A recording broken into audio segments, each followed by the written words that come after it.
Olá pessoal, bom dia, boa tarde, boa noite a todos os senhores que são inscritos no nosso canal Anotações de Processo Civil. Se você ainda não é, eu sou o professor Arthur Vieira e depois que eu concluí o meu doutorado em Direito Processual, eu resolvi me dedicar a esses veículos de comunicação para que eu pudesse transmitir aos senhores conhecimento jurídico de qualidade e de forma gratuita. Aqui eu vou pontuar o meu e-mail de contato para que eventuais interessados possam estabelecer um contato mais direto. Inclusive, nós podemos eventualmente considerar a hipótese de publicar um artigo científico em conjunto, tá certo? Bom, gostaria de pontuar também com os senhores o nosso canal no YouTube. Se você ainda não é inscrito, basta clicar no ícone do livro que fica no canto inferior do vídeo para que você se inscreva. Sugiro também que você clique no ícone do sininho para que você possa ativar as notificações dos vídeos que são constantemente disponibilizados por aqui. Gostaria de apresentar também aos senhores a nossa plataforma acadêmica arturvieiracursos.com.br, arturvieiracursos.com.br, onde os senhores encontrarão cursos online de modo gratuito, inclusive com a emissão de certificado válido em todo o território nacional, tá certo? Então, após a pausa, nós vamos tratar do vídeo de hoje. Então, meus amigos, no vídeo de hoje, nós vamos dar continuidade à análise do nosso livro, Notações de Teoria Geral do Processo, pelo tópico que está na tela aí para os senhores, comunicação dos atos processuais. Como de costume, nós vamos iniciar a análise pela leitura de uma tabela que tem na coluna da esquerda a análise normativa do que consta do Código de Processo Civil, a Lei 13.105 de 2015. Na coluna da direita, eventualmente, faremos a análise de enunciados do Fórum Permanente de Processualistas Civis, enunciados de súmula dos Tribunais Superiores, STJ e STF, quando houver. Vamos, portanto, à análise do Código de Processo Civil, artigo 236. Os atos processuais serão cumpridos por ordem judicial. Parágrafo 1º. Será expedida carta para a prática de atos fora dos limites territoriais do Tribunal, da comarca, da seção ou da subseção judiciárias, ressalvadas as hipóteses previstas em lei. Parágrafo 2º. O tribunal poderá expedir carta para juízo a ele vinculado, se o ato houver de se realizar fora dos limites territoriais do local de sua sede. Parágrafo 3º. Admite-se a prática de atos processuais por meio de videoconferência ou outro recurso tecnológico de transmissão de sons e imagens em tempo real. Artigo 237. Será expedida carta, inciso 1º, de ordem pelo tribunal, na hipótese do parágrafo 2º do artigo 236. Inciso 2º, rogatória, para que órgão jurisdicional estrangeiro pratique ato de cooperação jurídica internacional relativo a processo em curso perante órgão jurisdicional brasileiro. E inciso 3º, carta precatória, para que órgão jurisdicional brasileiro pratique ou determine o cumprimento na área de sua competência territorial de ato relativo a pedido de cooperação judiciária formulada por órgão jurisdicional de competência territorial diversa. Inciso 4º, arbitral, para que o órgão do Poder Judiciário pratique ou determine o cumprimento na área de sua competência territorial de ato objeto de pedido de cooperação judiciária formulada por juízo arbitral, inclusive os que importem efetivação de tutela provisória. E parágrafo único. Se o ato relativo a processo em curso na Justiça Federal ou em Tribunal Superior houver de ser praticado em local onde não haja vara federal, a carta poderá ser dirigida ao juízo estadual da respectiva comarca. Enunciado de número 24 do Fórum Permanente de Processualistas Civis, o FPPC, independentemente da sede da arbitragem ou dos locais em que se realizem os atos a ela inerentes, a carta arbitral poderá ser processada diretamente pelo órgão do Poder Judiciário, do foro onde se dará a efetivação da medida ou decisão, ressalvadas as hipóteses de cláusulas de eleição de foro subsidiário. Agora vamos começar a análise do item tópico chamado citação. A relação jurídica processual começa a se formar com o ato de propositura da demanda mediante ajuizamento da petição inicial. Em seguida, o juiz atua pela primeira vez no processo ao despachar a petição inicial. Até esse momento, todavia, a relação jurídica processual tem configuração ainda linear, ligando apenas autor e juiz. Já produz alguns efeitos, é certo, mas ainda não se encontra completa, pela ausência do réu, que ainda não teve ciência da demanda contra si proposta. Somente com a citação do réu é que a relação jurídica processual assume a configuração triangular. O artigo 238 define citação como o ato pelo qual são convocados o réu, o executado ou o interessado para integrar a relação processual. É ato de cientificação, de comunicação da existência da demanda e do processo, e de consequente concessão de oportunidade para exercício do direito de defesa, que é constitucionalmente assegurado, como se vê do inciso 55 do artigo 5º da Constituição Federal. Quando a jurisdição atua em sua destinação própria e específica, que é a de resolver aquela parcela dos conflitos de interesses a ela submetida, por iniciativa do autor, no exercício do direito de ação, não se pode falar na existência jurídica de uma relação processual plena e completa sem que tenha ocorrido a citação do réu.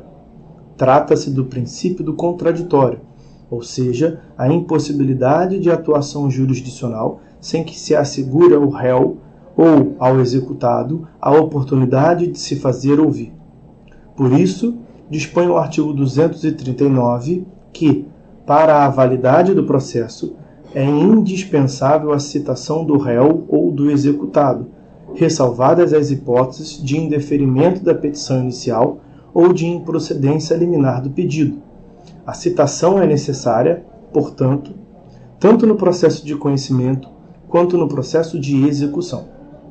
A rigor, nesses dois tipos de processo, não se pode falar em existência de atividade processual válida e eficaz em face do réu ou do executado, sem que se atenda ao pressuposto da citação.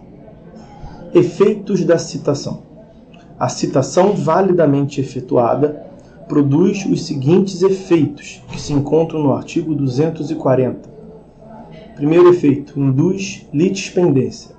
Conquanto o artigo 337, parágrafo 3º, mencione que há litispendência quando se repete a ação que está em curso, litispendência, no sentido em que a expressão é usada no artigo 240, significa processo instaurado, lide pendente, entre específicas partes a respeito de um determinado objeto.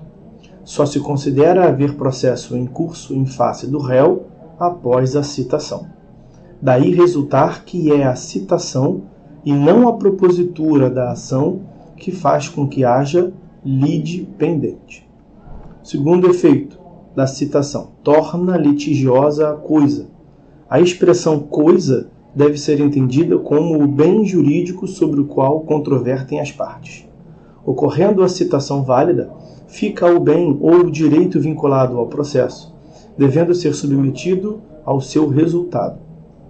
Na hipótese de alienação, a título particular, não ocorrendo sucessão das partes, exceto com a anuência da parte contrária, podendo o adquirente ou o cessionário, todavia, intervir como um assistente litisconsorcial do alienante ou cedente.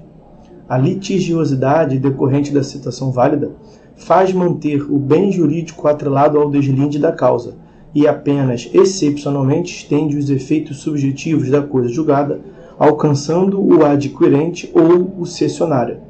Artigo 109 caput e seus parágrafos.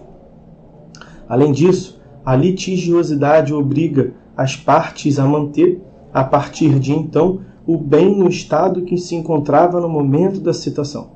Qualquer alteração ilegal no estado de fato é considerada atentado à dignidade da justiça. Artigo 77, inciso 6º. Podendo a parte que o praticar, em primeiro lugar, ser condenada a ressarcir perdas e danos ocasionados pela alteração, como se vê do artigo 79. Em segundo lugar, receber ordem de restabelecimento da situação anterior ao atentado, podendo ser proibida de falar nos autos até que cumpra tal determinação, como se vê do parágrafo 7º do artigo 77.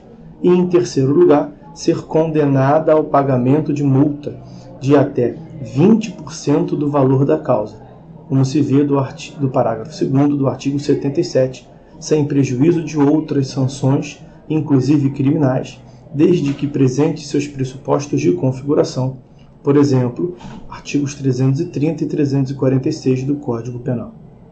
Terceiro efeito, constituição in mora. A teor do que dispõe o caput do artigo 240, a constituição in mora ocorrerá ainda que a citação válida tenha sido determinada por juiz incompetente. Quando se tratar de obrigação com vencimento certo, o inadimplemento do termo constitui in mora o devedor, independentemente da posterior citação.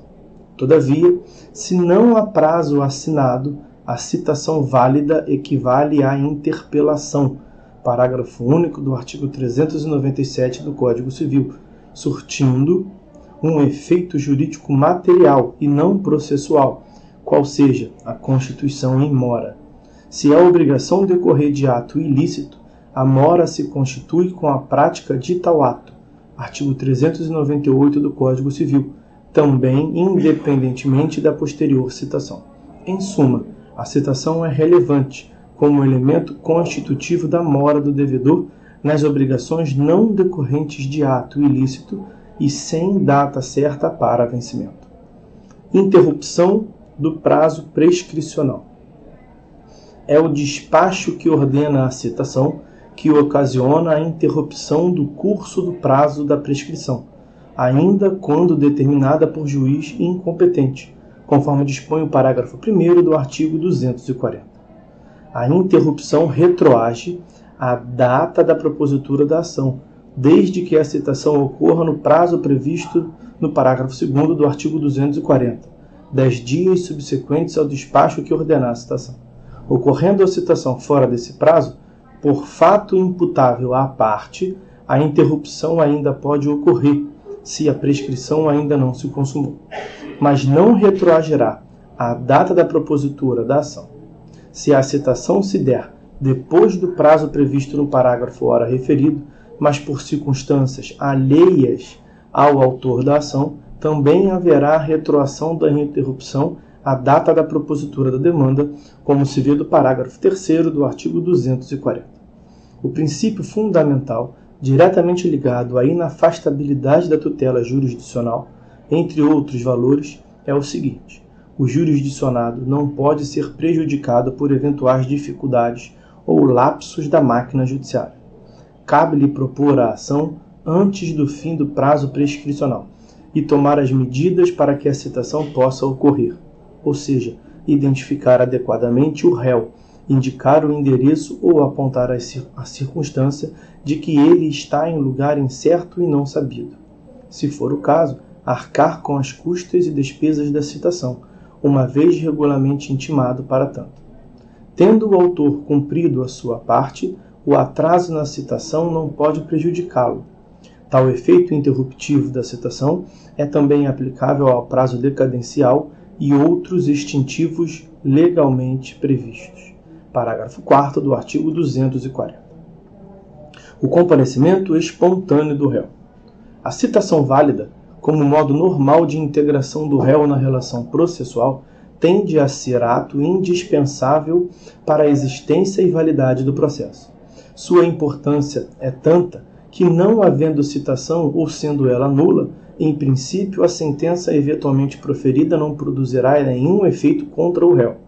Nessa hipótese, ele poderá arguir a falta ou nulidade de citação a qualquer tempo, até mesmo em impugnação ao cumprimento de sentença, artigos 525, parágrafo 1º, inciso 1º e 535, inciso 1º, independentemente de ação rescisória. Todavia, o parágrafo 1º do artigo 239 prevê que o comparecimento espontâneo do réu ou do executado supre a falta ou a nulidade da citação, fluindo a partir desta data o prazo para a apresentação de contestação ou de embargos à execução. Embora a citação seja ato processual que apresenta requisitos específicos, sua finalidade essencial é de dar ciência ao réu que a demanda foi proposta. Se por outro modo a ciência chegou ao destinatário e por isso houve o comparecimento espontâneo, não há necessidade de se realizar a citação. A falta estará suprida. Nessa hipótese, o prazo para a apresentação da contestação ou dos embargos à execução começa a correr a partir da data do comparecimento espontâneo, como consta do parágrafo 1º desse artigo 239. Hipótese especial de comunicação do processo ao réu. Há casos em que o juiz pode, antes mesmo de citar o réu, isto é, liminarmente, julgar improcedente o pedido do autor. Trata-se de situações em que, de plano, sem a necessidade de produção de qualquer prova, o juiz constata que o autor não tem razão naquilo que pede. O elenco de hipóteses está previsto no artigo 332. Como nesses casos o réu não terá tido ciência da propositura da ação, uma vez transitada em julgado a sentença de indeferimento, deverá o escrivão ou o chefe de secretaria dar ciência ao réu do resultado do julgamento. É o que consta do parágrafo 2º do artigo 332, combinado com o artigo 241. Não se trata propriamente de uma citação, pois o réu recebe a notícia de um processo já findo. Ele não integrará a relação processual, que se extinguiu antes de se tornar trilateral. Ele não é chamado para defender-se, etc. Tal comunicação é importante para que o réu, sabendo da existência dessa sentença em seu favor, que faz inclusive coisa julgada material, possa depois invocá-la se o autor indevidamente tornar a propor a mesma ação. Mas há um caso especial em que essa comunicação, além da finalidade ora apontada, tem ainda outra, que lhe confere eventualmente o caráter de citação. Trata-se da hipótese de julgamento liminar de improcedência fundada na prescrição, artigo 332, parágrafo 1º. Qualquer caso de prescrição pode ser conhecido de ofício pelo juiz. Assim, pode ocorrer de o juiz, antes mesmo de mandar citar o réu, reconhecer que a prescrição já ocorreu, desde logo rejeitando, no mérito, o pedido do autor. Como nos demais casos da rejeição liminar do pedido, cabe, após o trânsito em julgado, comunicar ao réu a existência do processo e o seu resultado. Mas, nesse caso, a cientificação do réu tem ainda outra finalidade além daquela, acima destacada, de lhe permitir futuramente invocar a sentença proferida em seu favor. A prescrição, como dito, pode ser conhecida de ofício pelo juiz. Contudo, o réu pode querer renunciar à prescrição, como consta do artigo 191 do Código Civil, se o objeto da pretensão for disponível. Então, se já no curso do processo o juiz constata haver prescrição, ele deve antes intimar o réu para verificar se esse pretende renunciar a ela, além de também ter de intimar o autor em atendimento ao artigo 10. Mas se o juiz verifica a prescrição antes de citar o réu e julga desde logo improcedente o pedido, como expressamente autoriza o artigo 332, parágrafo 1º, o réu não terá sido ouvido previamente para indicar se pretende ou não renunciar à prescrição. Assim, ao ser cientificado na forma do artigo 241, o réu, querendo, poderá interpor uma apelação exclusivamente para que seja considerada a sua renúncia à prescrição. Nesse caso, o juiz, ao receber a apelação, deverá exercer o juízo de retratação, parágrafo 3º do artigo 332, revogando a sentença antes proferida e dando continuidade ao processo. Essa é a construção interpretativa que compatibiliza a expressa previsão de rejeição liminar fundada na prescrição com a norma que provém do direito material e não pode ser ignorada de renunciabilidade da prescrição. Assim, nessa hipótese, deve-se compreender a comunicação ao réu como verdadeira citação, pois lhe abre a oportunidade de exercício de uma faculdade dentro do processo, e também, por consequência, deve-se compreender adequadamente a menção a trânsito em julgado, quer significar apenas ausência ou exaurimento de recurso por parte do autor, pois, para o réu, não há ainda trânsito em julgado nesse momento, pois ele pode reabrir a questão ao pedir que se considere a sua renúncia à prescrição. Próximo item, pessoalidade da citação. A citação deve ser feita pessoalmente ao réu, é o que consta do artigo 242. Isso se aplica, inclusive, no processo de execução, em que o réu também é chamado de executado, e nos procedimentos de jurisdição voluntária, em que se o denomina interessado. Todavia, quando o citando for menor impúbere, a citação será feita ao seu representante legal. Quando se tratar de menor púbere, tanto o citando quanto o representante legal deverão ser pessoalmente citados. Também é válida a citação feita ao procurador com poderes específicos para receber citação. Como exceção, admite-se a citação na pessoa do mandatário, administrador, preposto ou gerente do citando, mas apenas para a hipótese de a ação versar sobre atos por estes praticados, e desde que o citando esteja ausente. Parágrafo 1º do artigo 242. Ainda, excepcionalmente, se aceita a citação feita na pessoa daquele que estiver recebendo os aluguéis, quando o locador estiver ausente do país, sem deixar procurador conhecido, é o que consta do parágrafo 2º do artigo 242. Nessas hipóteses, a citação assim realizada é considerada válida e, na eventualidade de inexistir contestação, não é dado curador ao revel. Ou seja, não há, nesses casos, citação ficta, mas efetiva. Em relação à União, aos Estados, ao Distrito Federal, aos municípios e suas respectivas autarquias e fundações de direito público, a citação deve ser feita perante seu representante judicial, é o que consta do parágrafo 3º do artigo 242. Função essa normalmente desempenhada pela advocacia pública, como se vê do artigo 182. A norma da pessoalidade da citação é ainda excetuada em determinados processos que têm caráter incidental em relação a outro processo em curso. Vale dizer, dão origem a outra relação processual desenvolvida em outro procedimento, mas surgem a partir de atos realizados em um processo já em andamento, de que as partes já estão participando, ou ao menos aquela que será ré no novo processo já está. É o que acontece com o processo dos embargos à execução, que, conquanto autônomo, é incidental ao processo de execução. É também o que se passa com o processo dos embargos de terceiro, que se constituirá incidentalmente a outro processo, no qual foi atingido o bem cuja posse o terceiro embargante busca defender. Nesses processos, se o réu já tiver advogado constituído no processo principal, a citação far-se-á na pessoa do advogado, como se vê do parágrafo 3º do artigo 677. Ele é expresso a esse respeito em relação aos embargos de terceiro, mas a mesma solução é aplicável aos embargos de executado, tendo em vista os termos do inciso 1º do artigo 920. Local da citação. Embora cumpra ao autor fornecer o endereço do réu para a realização da citação, esta pode ocorrer em qualquer lugar onde ele seja encontrado, como se vê do artigo 243, caput.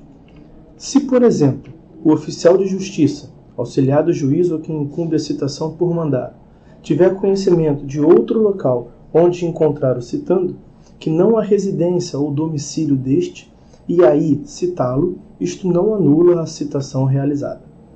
O parágrafo único do artigo 243 autoriza, inclusive, a citação do militar ativo na unidade onde está servindo, desde que de conhecida sua residência, ou mesmo que conhecida nela não for encontrado. Nesses casos, cabe ao oficial de justiça realizar o ato com discrição, adotando as providências estritamente necessárias para que sua diligência atinja a finalidade de citar o réu. Devem ser evitadas condutas desproporcionais, desarrazoadas, que gerem constrangimento desnecessário ao citando. Veremos agora hipóteses de dispensa da citação. O Código aponta 2 conjuntos de situações em que a citação não se deve realizar. Primeira delas, por respeito à dignidade humana, artigo 244. Não se realizará a citação, exceto para evitar o perecimento do direito daquele que estiver presenciando ato ou culto religioso, do cônjuge, companheiro ou parente de pessoa falecida, no dia do falecimento e nos 7 dias seguintes, dos noivos, no dia do casamento e nos 3 dias seguintes, e dos doentes, enquanto for grave o seu estado. Trata-se de proibição momentânea, pois, vencido o óbice, a citação deve ser promovida. E o segundo grupo, por impossibilidade física ou mental do citando. Não se fará a citação do mentalmente incapaz nem de quem estiver impossibilitado, artigo 245. Nessas hipóteses, fica vedada a citação na pessoa do citando. Se inadvertidamente a citação havia sido determinada por correio, o carteiro deverá devolver a correspondência com a indicação de que o destinatário não pode recebê-la pessoalmente. Se estiver sendo feita por oficial de justiça, esse, ao constatar que o citando não apresenta condições mentais para entender o ato, deverá diligenciar para verificar se o citando já foi interditado. Caso positivo, a citação se dará na pessoa do curador. Caso contrário, o oficial de justiça deverá certificar a ocorrência e devolver o mandado. Em seguida, nomeará o juiz ou médico para proceder ao exame do citando, devendo apresentar laudo em 5 dias. Esse exame pode ser substituído pela declaração do médico do citando atestando a incapacidade, como se vê do parágrafo 3º do artigo 245. Se o juiz reconhecer a impossibilidade, nomeará curador específico para a causa e este receberá a citação, incumbindo-lhe promover a defesa. Comprovada a incapacidade, torna-se obrigatória a intervenção do Ministério Público, com SPEC no inciso 2º do artigo 178. O próximo item que nós teremos que enfrentar é o da classificação da citação. Mas essa classificação ela é extensa, uma razão pela qual nós vamos deixar esse tópico para o próximo vídeo. Esse já está demasiadamente longo, vamos fazer um corte por aqui. Por hora é só, portanto, fiquem todos com Deus e até uma próxima.